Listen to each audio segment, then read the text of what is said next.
Okay, let's go ahead and create some tables and add some data. There's basically two different ways that you're going to create tables, and we'll go ahead and apply them to numeric arrays first, and then we'll apply them to associative arrays. Okay, so I've got my script editor opened up here, and that's from the View menu, Script Editor. Made it nice and big, and I'm typing into the Pages On Show event. So the first method that we're going to look at here, so we'll call it Method 1, Numeric Arrays, is to go ahead and create a table. So we'll just create an empty table. My table equals curly braces, semicolon. And that's it. We've created a table, and it's an empty table, and it's just sitting there with no values.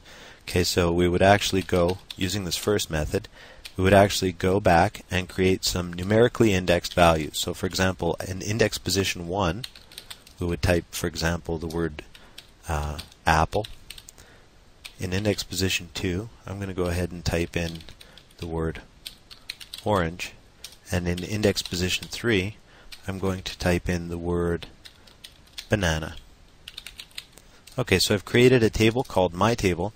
I've inserted 3 values into it at positions 1, 2, and 3, and those are apple, orange, and banana, 3 words. Okay, basically consider this as a filing cabinet where you've got envelopes or folders inside the drawer, and they're numerically labeled from 1 to, let's say, 20, from the front to the back.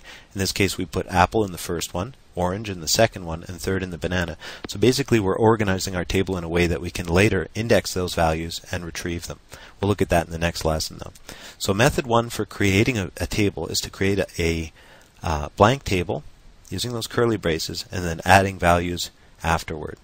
Method 2 is going to involve creating the table and inserting the values at the same time.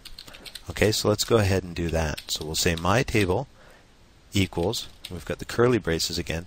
This time though, we're going to just go ahead and type our values right in there. And in this case, we can numerically index them again the same way we would with the first. So the second table we're looking at here is actually identical to the first table. It was just created in a different way. But basically it's the same thing. It's a table called My Table that contains 3 values, apple, orange, and banana at positions 1, 2, and 3. Okay, now let's apply this to associative arrays. So we'll go with the method 1, and we'll go associative array. Okay, actually I'm going to go ahead and I abbreviated this, but I'm going to go ahead and type it out longhand. There we go. Okay, so method 1, associative arrays. We're going to go ahead and create our table.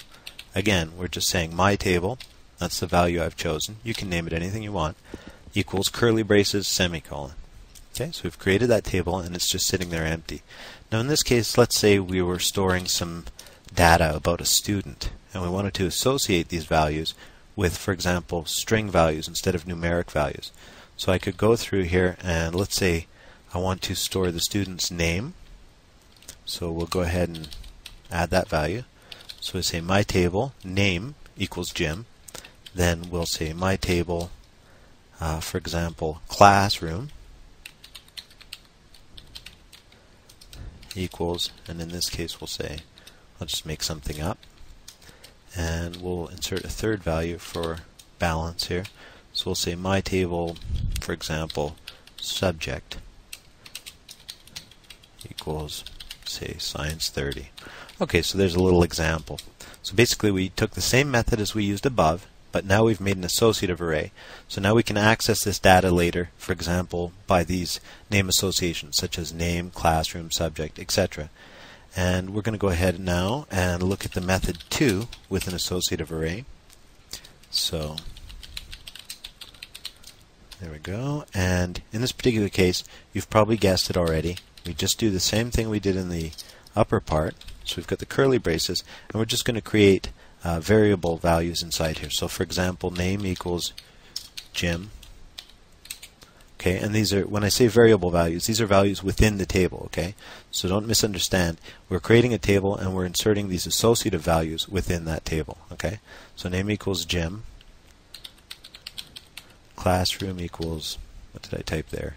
A310. And subject equals science 30.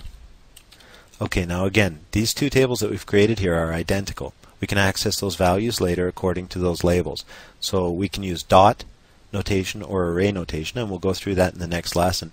But suffice to say that we've created the exact same type of table here in this line as we did here in these lines. Okay, so it's a table called my table that contains 3 values: name equals Jim, classroom equals A310, subject equals science 30.